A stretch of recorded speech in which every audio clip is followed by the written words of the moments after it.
아니 나는 강준 씨나 성현 씨 보면은 네. 그 겉에 보여지는 이미지 가운데 아 이분들은 학교 다닐 때 공부 잘했겠다. 그렇죠. IQ가 좋았겠다. 좋았죠. 각자 우리 한번 IQ 공개 한번 해볼까요? 네. 성현 씨 대답을 안 하네. 네. IQ 몇인데? 원정. IQ 내 기억에는 한 200 정도 되는 것 같아요. 아, 야. 아니 무슨 1학년부터 6학년까지 통계를 했나 보지. 200이라는 거 보니까 IQ가 낮은 것 같아요. 100점 만점 아니었어요? 네. 주변에 그 친구들 가운데 IQ 좋은 친구들이 있죠. 있죠. 네. 그러면 부러워요? 아니요. 안 부러워요? 네. IQ가 너무 무서워요. 무서워요? 네. 부럽던데 저는. 부러워요? 멘사 이런 데 막 가입되어 있고 막 친구가. 네, 멘사 모르. 막 생각만 해도 막. 근데 IQ 좋은 친구들이 다 또 이렇게 소위 세상적으로 우리가 흔히 얘기하는 성공하거나 또 뭐 꼭 더 좋은 대학을 갔다고 해서 잘 되는 건 아니죠. 네. 되게 보면. 근데 의외로 또 쟤는 IQ가 그냥 평범한데 되게 잘 된 애들도 있고. 그죠? 네. 이 IQ라고 하는 게 모든 성공이나 뭐 굉장히 그 공부를 잘하는데 절대적인 건 아니다. 네. 이런 실험을 한 사람이 있어요. 스탠퍼드 대학에 루이스 터먼이라고 하는 교수가 있는데 이 교수도 처음에는 이 지능 지수가 높으면 분명히 성공할 확률이 높을 것이다. 이렇게 믿었던 심리학자예요. 근데 이 루이스 터먼이 이 자기의 그 신념을 증명하기 위해서 평균 IQ가 한 140 이상 되는 그런 아이들만 모읍니다. 25만 명의 아이들을 조사해봤더니 1,470명이 나오더래요. 그래서 이 아이들을 특별 관리를 해요. 소위 이제 터먼의 아이들. 그래서 이 아이들의 뭐 이제 정말 공부하는 거, 또 먹는 거, 그다음에 이 아이들의 뭐 가족 뭐 이런 걸 다 최상의 조건으로 만들어줘요. 그래서 이 아이들 가운데 소위 세상의 인재들, 똑똑한 리더들이 나오기를 터먼이 기대하면서 정말 그 아이들을 관찰하기 시작하죠. 근데 많은 세월이 지난 다음에 터먼이 기대했던 것만큼 좋은 결과가 안 나와요, 결국은. 물론 그 1,470명 가운데 IQ 높은 아이들 가운데는 뭐 의사도 나오고, 뭐 과학자도 나오고, 판사도 나오고, 뭐 군인도 나오고, 여러 훌륭한 사람을 배출하긴 했지만, IQ가 낮은 다른 집단의 사람들이 그렇게 사회적으로 리더가 된 것과 IQ가 좋은 집단에서 리더가 되는 것에 별 차이가 없더라고요. 그러니까 우리가 생각할 때는 IQ가 높은 사람이 월등해야 될 거 아니에요. 네. 그런데 이보다 못한 IQ 집단을 가진 사람들이 결국은 세상에서 비슷한 지위에 오른 사람들이 확률적으로 비슷하더라는 거예요. 그러니까 오히려 터먼이 1,470명을 관리한 애들 가운데 노벨상을 받는 사람이 뭐 안 나와요, 실제로. 그런데 이 1,470명이 아닌 다른 그룹에서 노벨상을 받는 사람이 나오게 돼요.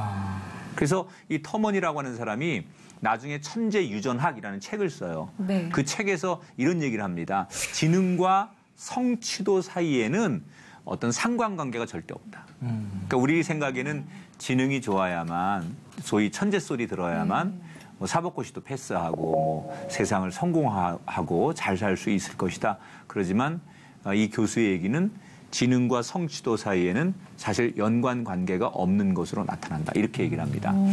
자, 이 이야기는 우리가 이제 이런 쪽으로도 생각해 보면 좋을 것 같아요. 소위 사람들은 스펙이 좋거나 또 가문이 좋거나 소위 뭐 학군이 좋거나 네. 뭐 이런 외모 이런 게 좋으면 성공할 거라고 생각을 해요. 네. 실제로. 그래서 좋은 학군으로 이사 가고 또 좋은 아이들을 만나게 해주고 또 뭐 심지어 뭐 외모를 고치기도 하고 또 그래서 뭐 좋은 집안끼리 서로 이렇게 결혼도 시키고 이런 것들이 성공하는 가장 지름길이라고 생각을 합니다. 근데 영향은 줘요, 사실. 영향을 주는 건 사실이지만 결정적인 요인은 아니라는 거죠. 결국 겉에 그런 조건들, 스펙이나 이 사람이 가지고 있는 외모나 IQ, 가정 환경 뭐 이런 것으로 성공하는 게 아니라 사실은 그 사람이 가지고 있는 내용물이 중요하다는 거죠. 근데 우리는 아직도 겉의 것이 너무 중요하다고 생각해요. 내용물이 중요한 줄 안다고 말하지만 실제로 살아가는 우리의 삶의 모습을 보면 겉의 것이 뛰어나야만 앞설 수 있고 경쟁에서 밀리지 않는다. 이걸 너무 사람들이 신뢰하는 것 같아요.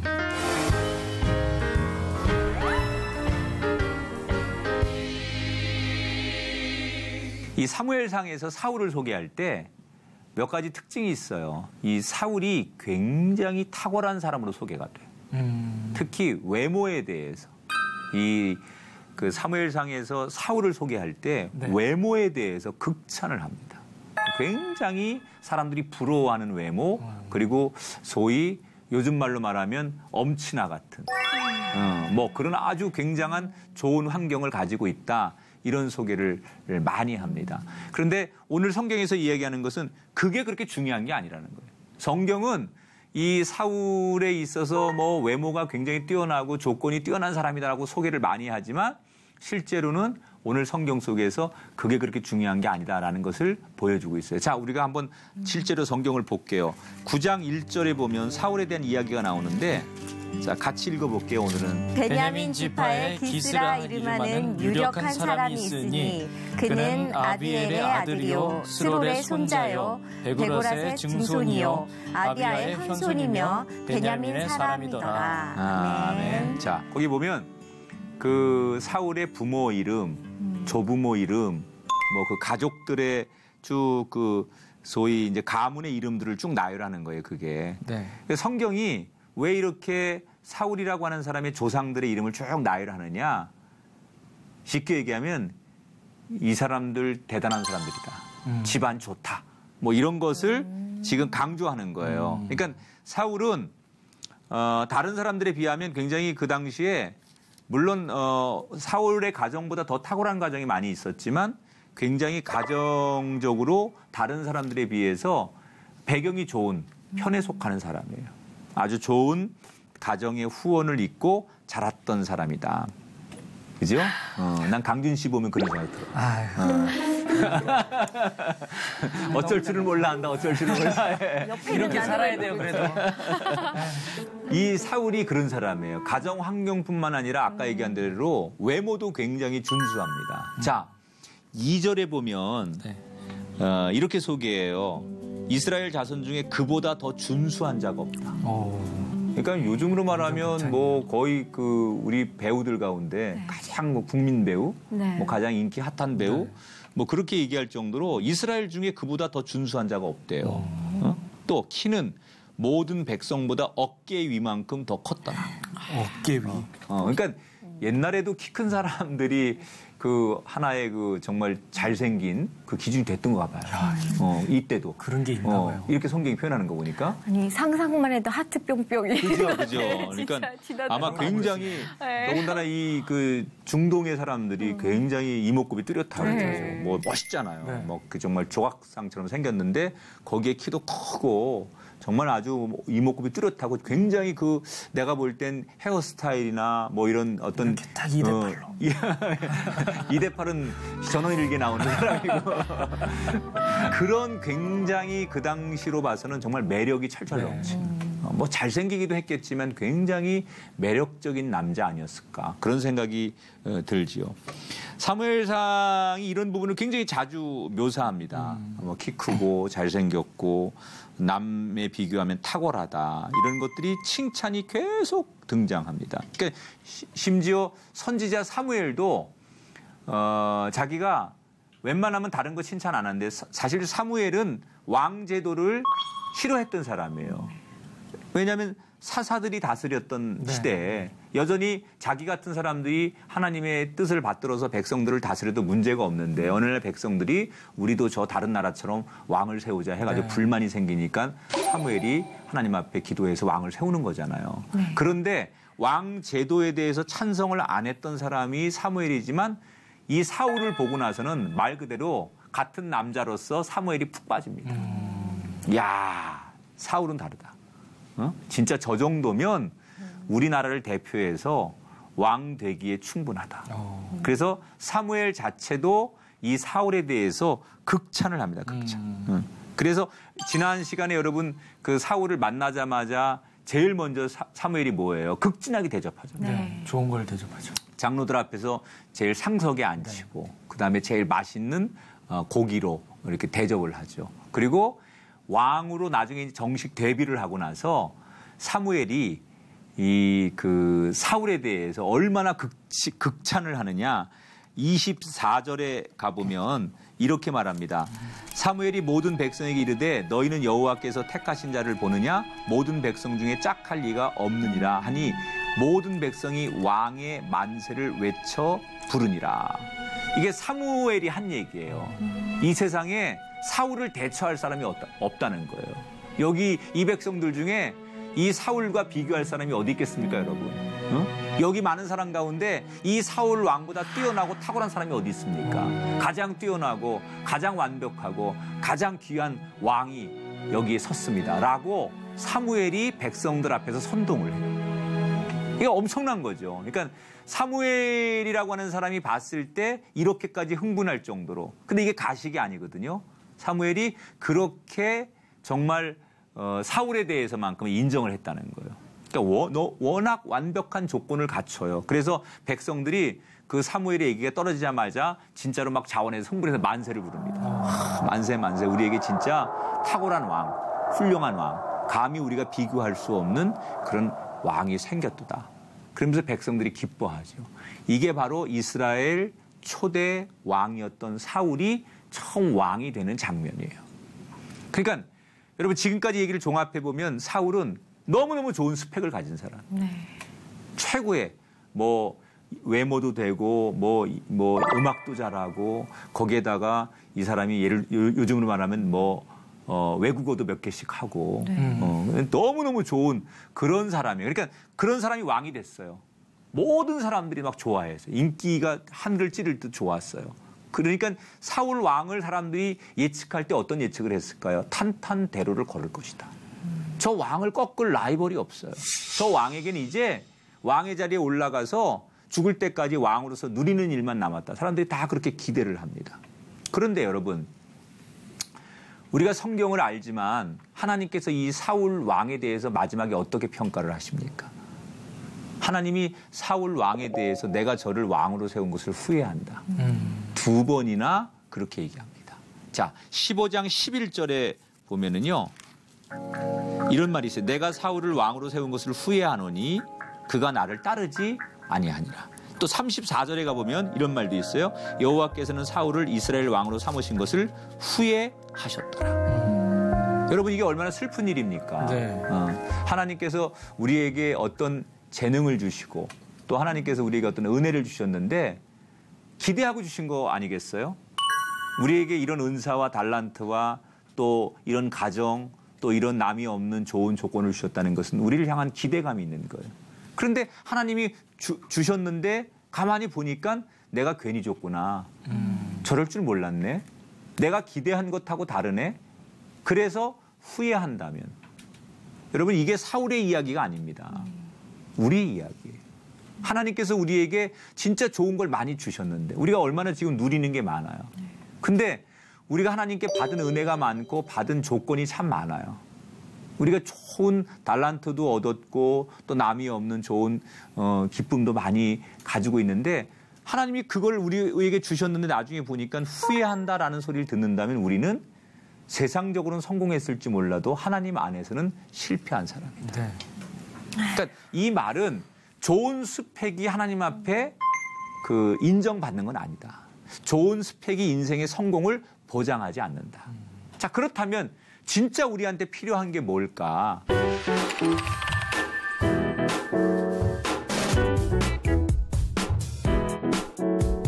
이 사울을 이야기할 때 꼭 빼놓을 수 없는 또 한 사람 비교 대상이 있죠. 다자로 시작하고 위자로 끝나요. 다윗. 다윗. 그렇죠. 다윗. 사울하고 정말 비교되는 유명한 이름 하나가 다윗이죠. 다윗. 네. 근데 이 다윗이 사울과 비교되는 것 중에 하나가 스펙과 조건으로 보면 사울을 따라갈 수가 없어요. 예를 들어서 그 사무엘이 다윗을 이제 사울 뒤로 왕으로 세우려고 할 때 이새의 집에 가잖아요. 네. 그때 다윗은 그 형제들 가운데 밀려서 아버지 이새조차도 이 다윗은 사무엘에게 왕의 후보로 내놓을 만한 조건이 아니다. 이렇게 생각해서 다른 형들은 다 사무엘에게 선을 보이는데 다윗은 형들이 치는 양을 돌보느라고 들에 나가 있었어요. 그거는 아버지 생각에도 아버지 인간적인 눈으로 봤을 때 다윗은 형들에 비하면 내놓을 만한 그런 스펙, 환경, 외모 이런 게 안 됐던 사람이에요. 그러니까 아버지조차도 기대하지 않았던 사람이에요. 그런데 사울은 어떤 사람이에요? 사무엘조차도 모든 백성들조차도 그의 외모, 그의 스펙, 그의 환경이 대단했던 사람이 바로 사울이에요. 그러니까 다윗과 사울을 비교해 보면 그 외적인 조건에서는 다윗이 사울을 따라갈 수 없을 만큼 사울이 대단했다는 거예요. 그런데 왜 결론은 그렇게 완벽한 조건을 가진 그런 사울은 하나님 앞에 후회의 인생이 되고 다윗은 하나님 앞에 존귀하게 쓰임을 받느냐. 이것은 하나님이 우리에게 주시는 아주 중요한 기준이 하나 있기 때문에 그래요. 자, 성경을 한번 볼게요. 16장 7절 말씀. 여호와께서 사무엘에게 이르시되 그의 용모와 키를 보지 말라. 내가 이미 그를 버렸노라. 내가 보는 것은 사람과 같지 아니하니 사람의 외모를 보거니와 나 여호와는 중심을 보느니라 하시더라. 굉장히 유명한 얘기잖아요. 그죠? 하나님의 기준은 어디 있어요? 중심을 본다는 거예요. 다시 말하면 우리의 내면. 이건 또 다른 말을 말하면 본질이죠. 네. 인간의 본질을 보시는 분이지 그 겉에 본질을 감추고 있는 우리의 외모를 보시는 분이 아니라는 거예요. 이 옷이나 우리 인간이 만든 어떤 무슨 상장 또는 우리 인간들이 부러워하는 그런 조건 이런 것을 보시는 분이 아니라는 거예요. 근데 세상은 이걸 가장해요. 네. 여전히 학벌, 외모, 돈 이걸 최고로 중요한 스펙이라고 말하면서 하나님의 눈을 일부러 가리려고 하는 거죠. 그러나 아무리 가리려고 해도 하나님의 기준은 뭐냐? 그 내면의 중심이 중요하다는 거예요. 그러니까 우리가 하나님을 믿는다고 하면서 여전히 외모로 가지고 하나님을 믿으려고 하는 거예요. 하나님 내가 명문대 나왔고 내가 이 정도 조건이 되는데 하나님 왜 나를 안 쓰십니까? 이렇게 항의한다면 하나님이 우리를 보는 눈을 우리는 제대로 못 보는 거예요. 하나님의 기준은 외모가 아니에요. 그러니까 우리가 정말 잘 되려면 물론 세상을 살면서 열심히 공부도 하고 또 우리가 자기를 아름답게 훈련하고 세상적으로 부끄럽지 않게 살아가는 거 참 중요합니다. 그런데 그런 외면의 스펙만큼이나 우리가 균형적으로 또 하나 갖춰야 될 스펙이 있어요. 그게 바로 내면의 스펙. 아멘. 이걸 다른 말로 말하면 믿음의 스펙이라고 합니다. 아멘. 그러니까 요즘은 어떻게 보면 이렇게 좀 차별성 있는 인생이 멋있잖아요. 네, 남과 다른. 그렇죠. 그래야 오히려 독보적인 인생이 되더라고요. 모두가 이 완벽한 외면을 추구하는 시대, 완벽한 외모를 추구하는 이 시대에 아름다운 내면을 발견하려고 노력한다면 그 사람은 내가 볼 때 탁월함을 넘어서 비범한 인생이 될 수 있어요. 아멘.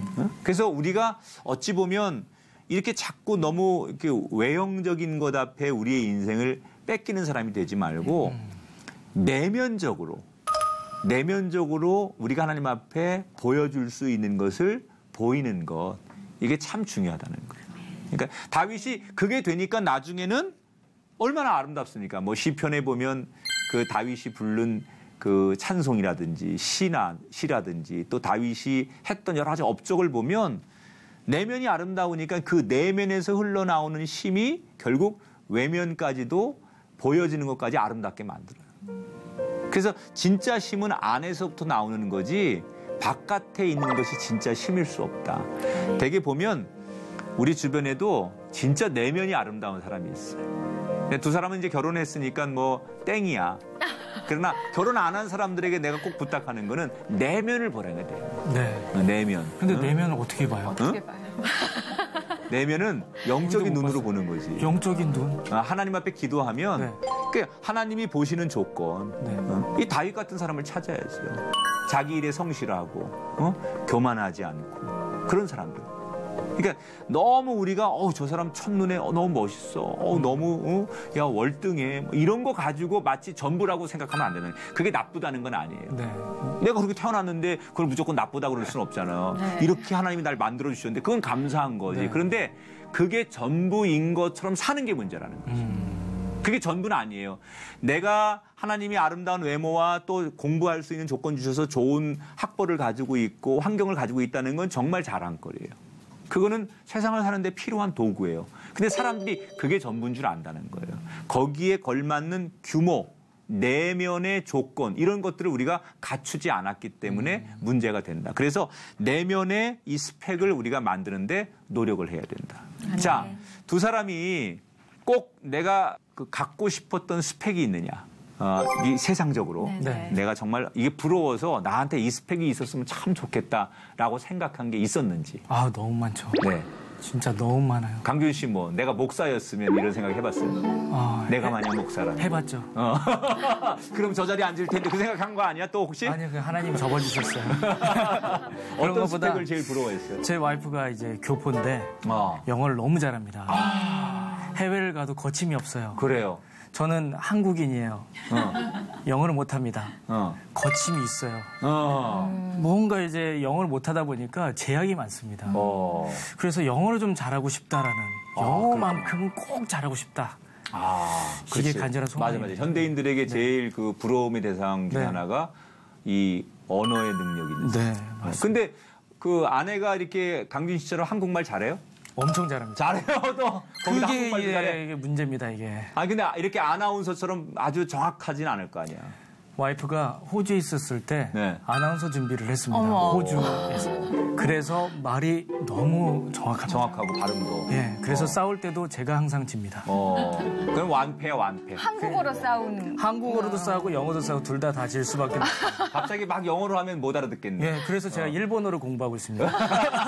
따로 이길 수 있도록. 스펙을 쌓고 있는. 네. 맞아. 진짜 많은 사람들이 부러워하는 스펙 중에 하나가 어학. 그 어학의 어학이죠. 능력.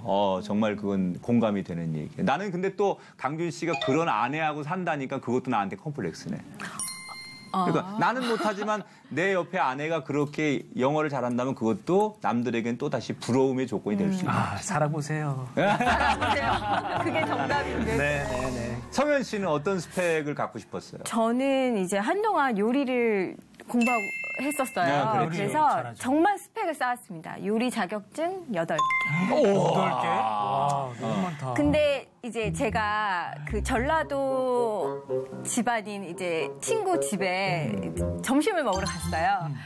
자격증 다 필요 없더라고요. 걔네 엄마가 걔 어렸을 때부터 이제 전라도 음식 먹었잖아요. 그 엄마가 만든 손맛. 네, 그 손맛을 자격증 8개가 따라갈 수가 없더라고요. 맞아. 네, 그래서 목사님 오늘 말씀 들어보니 스펙이 중요한 거 아니었구나. 진짜 맞아. 어렸을 때부터 이렇게 몸 속에서 이제 그 간도 저절로 맞춰지는 거예요, 손으로.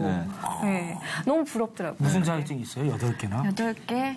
한식, 기억도 일식, 못해. 양식, 중식, 뭐 바리스타, 뭐 아동 요리, 뭐 여기 제빵. 집에 밥 한 번 먹어야 돼. 아니 근데 이 책으로 배운 거지. 스펙은 스펙이고. 어떻게 요리를 네. 책으로 배울 수가 있나요?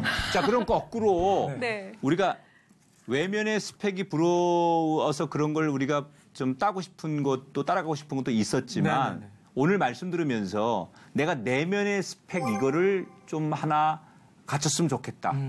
그런 또 생각이 들 수도 있잖아요. 전 있습니다. 네, 어떤 겁니까? 자신감입니다. 자신감. 강준 씨 자신감 많죠? 전 자신감이 넘치지만요. 네. 연기할 때는 자신감이 없어요. 꽁트. 예, 꽁트. 이런 건 자신감. 오늘 안 했어요? 다행입니다. 아니, 근데 그렇구나.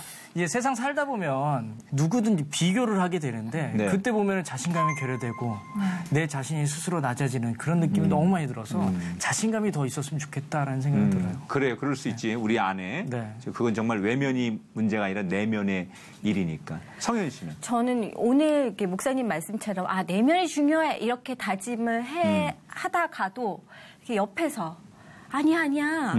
너 외면 또 개발해야지. 이렇게 또 저도 귀가 이렇게 얇구나. 카메라 앞에 서는 직업이다 보니까 뭐 이런 팩이 좋다, 뭐가 좋다. 그래서 이걸 마사지를 하고 있는 거예요, 제가. 그러니까 귀가 너무 얇아가지고. 그래서 저는 그런 거에 흔들리지 않고 이제 중심을 잡는 자기 그런 중심, 사람이, 되고 자기 싶어요. 신념. 그런 스펙을 갖고 싶습니다. 사실 이 사울에게 있어서 현대인들의 가장 선망의 대상, 그죠? 그러나 하나님은 저 시골에 면 따니에, 그죠? 그 정말 농사꾼의 아들 같은 그런 사람을 하나님이 마지막에 리더로 세우신다. 아멘. 그것이 이 시대도 여전히 하나님의 관심이고 하나님의 관점이다라는 것을 우리가 기억한다면 물론 내가 가지고 있는 외적인 것을 버리라는 얘기는 아니에요. 이것이 감사의 조건이에요. 내가 키도 크고 또 하나님 남들이 봤을 때 참 좋은 조건을 가졌다는 건 너무 감사할 일이지만 그것이 전부인 것처럼 사는 게 문제라는 거예요.